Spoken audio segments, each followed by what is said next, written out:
Imagine paying for a bottle of Pepsi, and somehow part of that payment quietly finds its way to Singapore or the US without being taxed in Australia. Now imagine the Australian tax office saying, hey, part of that payment is actually a royalty, and you earn millions in tax. That's exactly what happened with PepsiCo. Why does it matter?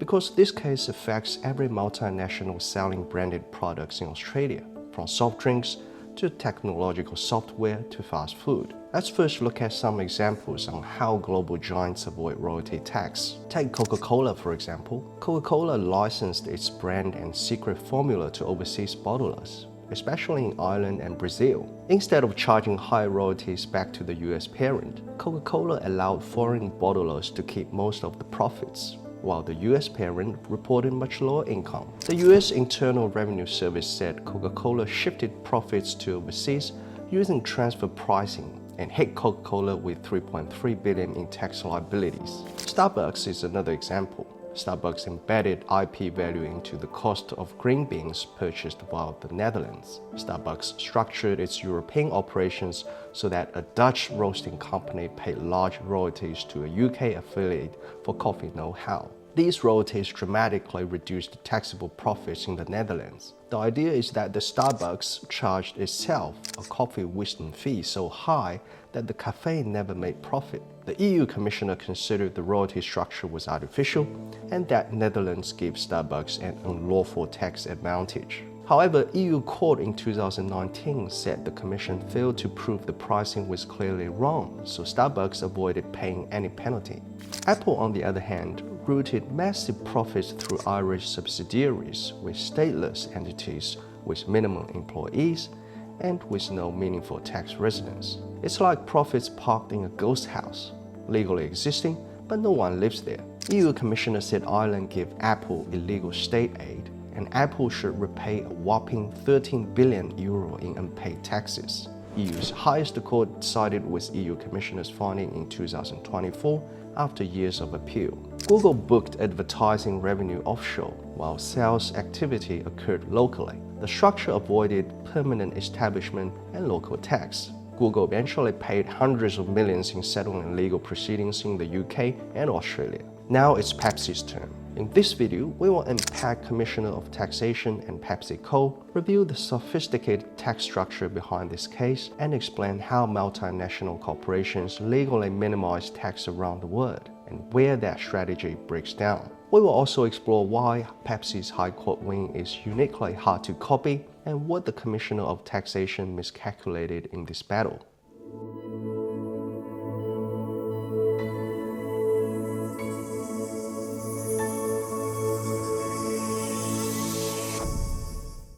PepsiCo owns brands like Pepsi, Mountain Dew, and Gatorade. In Australia, Pepsi doesn't make the drinks.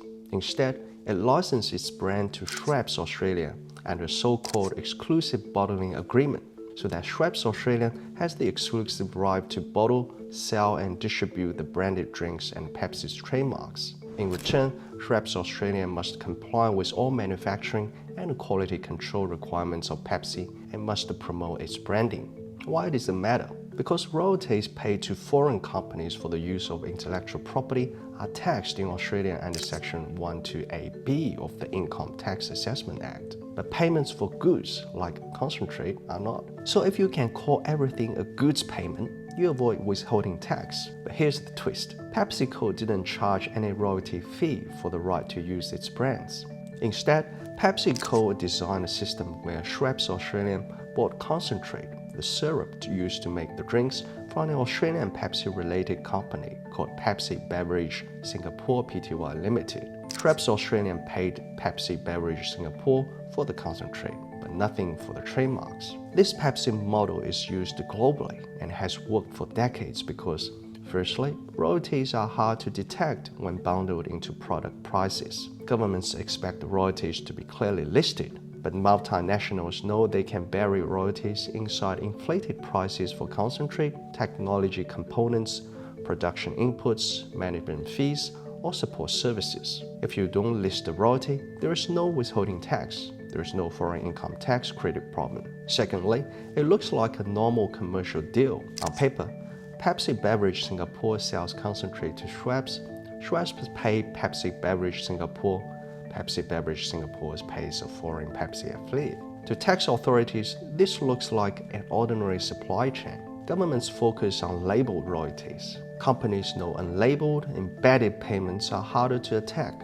In particular, transfers between subsidiaries look like ordinary business expenses. And thirdly, it's simple, uniform, and can be implemented globally. In the Pepsi system, concentrate plus license always go together. This made it easy to replicate across more than 190 countries. But Australia imposed diverted profit tax from 2017 against multinational enterprises trying to shift profits out of Australia through contrived arrangements to gain tax benefits. It is basically a 40% penalty tax and works as an anti-avoidance measure to prevent profits shifting offshore to low-tax jurisdictions. Now let's look at the history of the legal battle between Taxation Office and PepsiCo. In both December 2020 and January 2022, the Commissioner of Taxation issued royalty withholding tax notices and diverted profits tax assessments to Pepsi and its US affiliates for the income tax years 2018 and 2019. It basically told Pepsi that we knew that you were shifting profits, so you either pay the withholding tax for royalty or we will charge you for 40% penalty tax. Pepsi and its US affiliates then commenced legal actions seeking declaration to the effect that they were not liable to pay royalty withholding tax and raising objections to Commissioner's assessments. At first instance, the federal court judge, Justice 𝗷cie𝗶ဖိ had found against the PepsiCo, saying that the payment by Schweppes Australia was partly for use of IP. The terms of the exclusive bottling agreement were contrived because payments ostensibly for concentrate alone were in substance for both concentrate and the license of valuation of IP, and it was concluded that 5.88% of the amounts paid was actually a royalty. His Honor also found that Pepsi achieved a tax benefit by structuring the contracts so royalties did not legally arise. A reasonable alternative structure allowed by the contract was Pepsi could have been the seller receiving the royalty component directly. The scheme had the required principal purpose of tax avoidance. On appeal, the full Federal Court of Australia in majority 2-1 reversed the primary judge's decision, holding no royalty, no deriving of income by merely nominating different sellers and rejecting diverted profits tax. The full court said this: the right to use trademarks and other intellectual property was not the central property contemplated. Rather, the central bargain was the establishment of an exclusive arrangement to distribute famous beverages in Australia. As to the Commissioner of Taxation's proposed postulate as to how Pepsi could get tax benefit and triggers diverted profits tax provisions, the full federal court considered that as highly artificial and against the current evidence. Only Justice 𝗀𝐶𝐶 held the view that Schweppes Australia did pay a form of royalty by looking at the substance of the exclusive bottling agreement, and the Pepsi scheme had the required principal purpose of tax avoidance. Because of Justice 𝗀𝐶𝐶's observations, the Commissioner of Tax Office obtained special leave, and the matter went to the High Court. On 13 August 2025, the High Court, by 4-3 majority, dismissed all 6 of the Taxation Commissioner's appeals. Now let's look at the key legal issues involved. The main question is whether part of the concentrate price was actually a royalty. Imagine you rent a famous brand to open a coffee shop. You pay for the coffee beans, you get to use the brand name, but you pay only for the beans, nothing for the brand. The ATO says, come on, part of the bean price obviously includes payment for the brand name. Another key dispute is how should the overall commercial and contractual arrangements be interpreted? Should courts look purely at form or substance? The court had to decide 3 questions. Number 1, are the payments made under the bottling agreement consideration for the use of IP, in particular Pepsi's trademarks, know-how, etc., such they qualify as a royalty under Section 6, subsection 1 of the Act? Number 2, even if treated as royalties, were they paid to or credited to or otherwise derived by the overseas entities in PepsiCo or its affiliated IP earners in a way triggering withholding tax under Section 128B of the Act?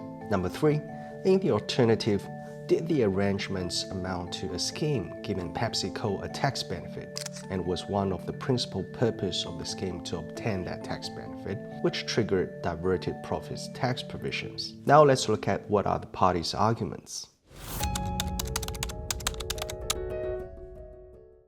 The Taxation Commissioner's argument is, number one, the concentrate price includes payment for the trademark license, know-how, and other IP, effectively an embedded royalty. The fact that 𝗷cie Australia derived benefit from marketing under the brand, manufacturing under specifications, and using Pepsi's global marketing and quality standards supported that characterization. Therefore, a royalty exists despite Pepsi's attempt to hide it. Number two, Pepsi avoided paying withholding tax by funneling the payments to Pepsi Beverage Singapore. Even if no royalty was expressly identified, the structure was a tax avoidance scheme. The structure diverted profits from Australia to overseas to avoid withholding tax. Pepsi controlled where the money might go. Diverted profits tax penalty should apply. PepsiCo's arguments are, firstly, the contract says the price is only for concentrate, that is, tangible goods. Number two, Pepsi Beverage Singapore is the seller.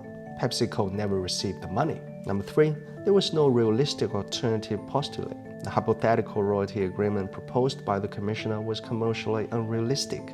And lastly, this is how our global business model works. Allowing the Commissioner to carve out a notional royalty when none was contractually agreed would undermine commercial certainty. Let's look at what the High Court said.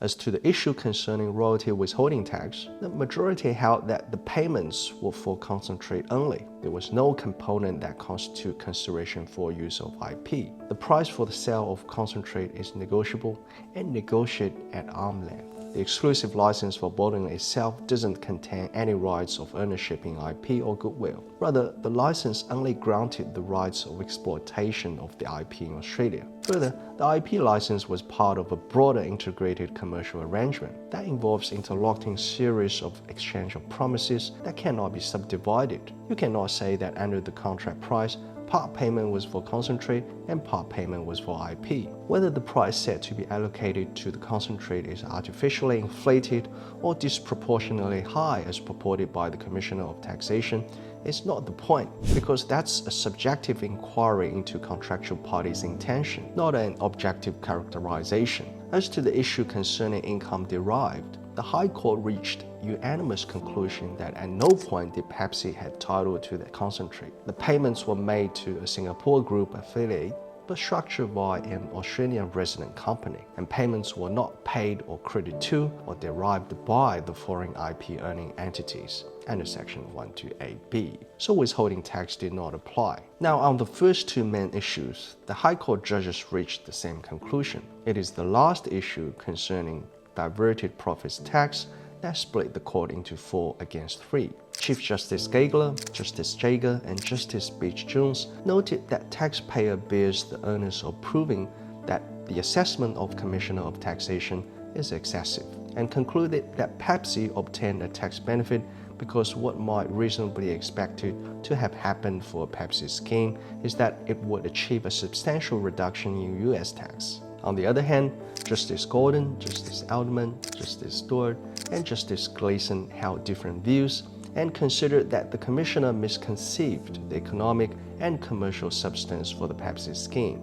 The essence of the Pepsi's arrangement is that 𝗷cie Australia was appointed as the exclusive bottler, seller, and distributor as part of the comprehensive arrangement involving an exchange of promises on arm's length basis, which included the promise to purchase concentrate at agreed prices and conferral of IP rights. That conferral of rights did not take place for nothing. Importantly, the majority observed that the absence of royalty in the exclusive bottling agreement was actually market standard, a substantive element for Pepsi's long-standing business model. The majority of the judges also concluded that the fact that Pepsi's schemes might have taken into consideration of the tax issues is not material or harmful to Pepsi's case at all. This is because for this kind of sophisticated commercial operation, it would be unthinkable to suppose Pepsi would not take tax outcomes into consideration. By taking tax outcomes into account does not necessarily justify a contrived arrangement and imposition of derived profits tax, as long as the scheme was the product of an arm's length negotiation between experienced and large commercial enterprises. As a result, the majority rejected the Commissioner's case. They find no tax benefit was obtained because there was no reasonable alternative structure that would have generated a withholding tax liability. The counterfactuals proposed by Commissioner were commercially unrealistic. I personally think Pepsi's high-cost success is difficult to be mimicked by other multinational corporations for three reasons. Firstly, Pepsi has used a franchise model involving sale of concentrate to third-party manufacturers since early 1900s, which predated the Diverted Profits Tax imposed in 2017. Through this model, Pepsi could gain access to the bottlers' investment in bottling, distribution networks, relationships with supermarkets, and local regulatory authorities. It was the creation of last century, and almost nobody can replicate this model nowadays. Number two, not only the establishing date of such franchising model is unique, the manner of cooperation with distributors is also unique. For example, Mr. Andy Williams had worked for Pepsi in a marketing and bottling franchise-related roles for over 35 years, and ultimately became the president of Pepsi's global beverage group and franchise team. He's citing the evidence that Pepsi relied on close cooperation with bottlers to build its brand. The bottlers in return would be able to leverage Pepsi's innovation and marketing. That's called franchise-earned bottling operation. Indeed, that win-win arrangement could not sometimes be reduced to some dollar figures, and the license fee could not be isolated from that delicate equation. Number three, the design of pricing and profit margin of Pepsi is unique too. When Pepsi Beverage Singapore is selling concentrate to Australian bottler for only 0.05% profit margin, Taxation Commissioner can hardly argue the price of concentrate was overpaid. The situation would be different if the taxpayer is Apple or some gaming developer companies. Compared to Pepsi's simple but effective model, now let's turn to the Commissioner's miscalculation in this case. The Commissioner of Taxation's starting point is that the pricing of concentrate must have included royalty, because if it doesn't, then the Australian-based distributor, Schweppes Australia, would have obtained the license for free. But the court has made it clear that the license was not obtained for nothing, but was obtained in exchange of serious promises and a comprehensive commercial arrangement with a goal for Schweppes Australia to build Pepsi's brands in Australia. There are mutual benefits, and they don't have to be monetary or calculated in precise dollar amounts.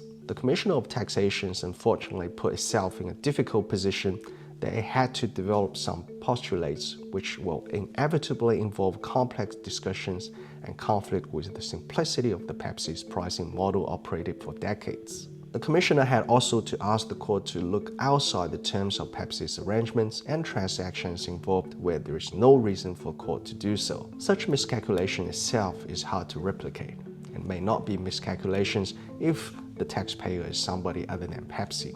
So what does this mean for all global businesses operating in Australia with intangible assets and IP arrangements? The 2025 High Court decision in PepsiCo is a game changer, but it's also narrow, fact-specific, and hinges on real commercial substance. So where does that leave things going forward? Firstly, contract substance matters, not labels. The decision underscores that Australian courts will look at the substance of real commercial arrangements, not just whether a payment labeled royalty. Broad, integrated supply and IP contract with arm's length pricing may not trigger tax obligations if no separate royalty was contractually paid. Number two, derived profits tax is not an automatic fallback. The fact that derived profits tax failed, even under aggressive anti-avoidance arguments, shows that the court demands realistic alternative postulates, being commercially plausible alternatives, before accepting a tax benefit scheme. That gives multinationals some comfort when structuring integrated arrangements. Number three, importance of documentation and arm's length pricing. For companies licensing trademarks, software, know-how,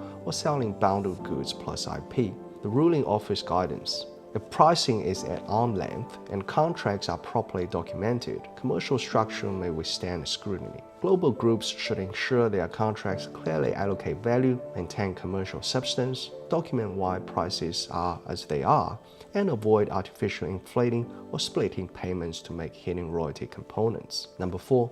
Regulatory and policy consequences. The ruling likely influences how the Australian Taxation Office finalizes its guidance on intangibles and royalties, and how future audits on diverted profits tax assessment on intangible arrangements may proceed. The Taxation Office, which has invested heavily in auditing intangible assets and royalty arrangements, will likely recalibrate its methods. Lastly, the courts stress that the decision turned on the arm's-length, third-party, commercial nature of the deal. Different facts, for example, related party transactions, non-arm's-length pricing, separate licensing fee, might produce different outcomes. The ruling may encourage legislative or regulatory clarifications, but until then, this judgment will be the touchstone for disputes over embedded royalties and diverted profits tax. Now I want to hear from you. Do you think this decision goes too far in shielding multinationals from tax liability, or does it strike a right balance between corporation structure and tax fairness? If you ran a global business, would this ruling make you rethink how you draft the supply and license contracts in Australia? If you find this walkthrough helpful, like, subscribe, and hit the bell. Thanks for watching. See you next time.